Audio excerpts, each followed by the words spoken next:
Hey guys, Angry Beast here with some domination gameplay here with the M16 with the red dot sight and rapid fire. This video isn't going to be too much about the gameplay, but as a quick precursor, this was a game during Omega Liar's live subscriber ground war commentary. Had a lot of fun with these guys. This is a nice little gameplay with the M16, playing defensively. Whatever, if you say I'm camping, I'm not going to deny that it play very defensive, but that's how you have to use the M16 to be effective. Now moving on, what I really want to talk about in this video is a game that I want to get coming soon. Basically, I have to wait till I get my next paycheck, but then I'm gonna pick up the game Gotham City Imposters for Xbox, and I've seen a couple live streams of this by Onslaught, and man, does it look awesome. Basically, it looks like a cartoon version of Call of Duty, and it looks like it's just a worry-free, fun game to play. And I honestly need a break from Call of Duty every once in a while. I'm just gotten to the point where it's very repetitive for me to play. So I want to have something that's a fun little break from Call of Duty every once in a while. I'm going to pick up this game, hopefully within a week or two, and bring you guys some gameplay from that. But it looks really awesome. If you don't know what it is, let me start to explain it for you. Basically, there's two teams. You got the Batman and the Jokers, and they're basically fighting it out in game modes like Team Deathmatch, Domination, and similar to a Sabotage game mode. It looks really, really awesome, and I can't wait to try it out. And there's some things that set it apart from Call of Duty I think are going to be really interesting to watch. Number one, you got like equipment that's different than anything you've seen in Call of Duty. You got like invisibility potions, got like bear traps and stuff like that. That looks really, really cool, and I can't wait to try it out. You got like tomahawks and speed boosts and stuff like that. Got boots and all that fun stuff. You can fly. I mean, it's just a bunch of stuff that's like ridiculous in a way, but it looks to make a really cool first-person shooter. And one thing I'm really excited for is the ability to have custom classes. So in Call of Duty series, you have your primary and you have a secondary weapon. Generally, they're from totally different classes unless you're using a perk like Overkill, which is good, but don't get me wrong, but it's outclassed by a lot of other perks. But what they've done in this game is they basically made it, as far as I can tell, you can have your primary and secondary weapons be whatever you want, and it looks really, really awesome. So one of the most common setups I've seen is to use a submachine gun secondary with like a sniper rifle primary. And that looks like a really cool idea right there. It means it adds more depth and versatility to your class setups. If I can run 2 assault rifles all the time, and then it'll be really awesome. Quick note about my kill streaks here. I'm running really, really high kill streaks. My Reaper, my AC-130, and my Osprey gunner. This is my go-to class for just slaying people, as I'll talk about in my custom classes video coming soon. But anyways, back to the topic at hand. And there's it's just got a very interesting way. It's got these things called fun facts, which are basically perks, and but they do crazy stuff like they let you regen health faster or capture objectives faster, stuff like that. That is like stuff you've never seen in Call of Duty before. It's not just a rehash of what Call of Duty is. It's a completely different game. That's what looks so awesome about it. I'm really excited for this game. I still haven't played it yet. I probably should get the demo on Xbox Live, but I want to kind of be surprised by what I get when I buy it. That's how I like to play games, but it looks to be a really, really awesome game. I'd honestly say, from what it looks like, I'd recommend it to anybody. It looks like a game that anybody could get behind and just play and have fun. There's stuff for everybody. You've got the stealth aspect with being able to go completely invisible, which is something you've never seen like a Call of Duty setup or whatever before.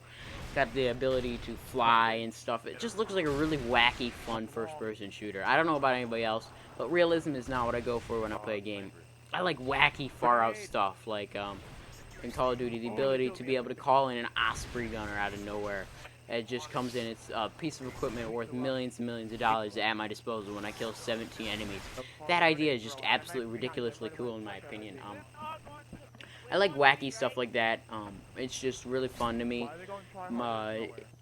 It's what sets first-person shooters apart. Like when you got wacky stuff that's not in another game, but it's in the one game. Like say in Battlefield, you know, Battlefield is known for its realism, and but it has some wacky stuff. I mean, you can drive jeeps, you can stuff them with C4 and drive them across planes and stuff like that.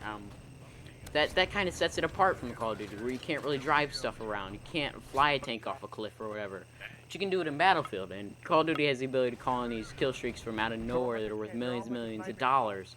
You just get it for killing 17 people in a row. So, and this game looks like it's a little bit different, but it does look like it has some really awesome, wacky stuff. And I like what they do for the objectives, too. I mean, it doesn't take like 5 seconds to cap at a domination point. If you're on your own, it takes maybe 15 to 20 seconds. So it takes a lot more skill and a lot more time and a lot more effort to cap a domination flag than what it would in, say, this game here. It really requires teamwork and good planning to be able to cap a flag. Or here, pick up my Osprey gunner, I go absolutely ham on these people. I really do love the Osprey gunner. Although it's one of the hardest kill streaks to get, it's definitely worth the 17 kills you need. 16 with hardline, but whatever. The wacky stuff in this game is just absolutely crazy, and that's sort of what I think sets games apart, is the stuff that not every other game has, you know? Every game has their unique features, and that's what makes them cool. Some games are awesome in that they have realism to them, like Battlefield. I wouldn't say Call of Duty has much realism to it. I mean, you're running around with a perk to let you aim down sights faster. That's real realistic, but you have games that are known for the realism, which are fun, don't get me wrong, but they get boring after a time. I mean, you got a game like Battlefield where you're constantly just playing defensive because that's how it works in real life. You play aggressively and you're basically hurt for it. You play defensively, hop in a vehicle and kill people from the sky, you're rewarded on them. So it's a matter of play style, and I like Call of Duty, don't get me wrong, but this looks like a very, very cool game. I can't stress that enough. I'm really, really excited to play this game and bring it to you, but let's get back to the gameplay here. I just went 31-0 with my kill streaks, and I have the absolute worst luck with kill streaks. It seems like in every game I get into, I'm the only one killed by predators, or attack helicopters, or reapers, or whatever. And right here, there's like one freaking helicopter left from the strafe front, and it kills me while I'm going flawless 31-0. It's absolutely ridiculous. Me and my teammate, shoot that thing down, shoot that thing down. Nothing. They shoot down all but the one that freaking kills me. Whatever. I do go on a death streak a little bit here. I die like twice or 3 times in a row trying to kill those snipers across the way. Kind of ruins the gameplay, but whatever. It ends up being like some 38-3.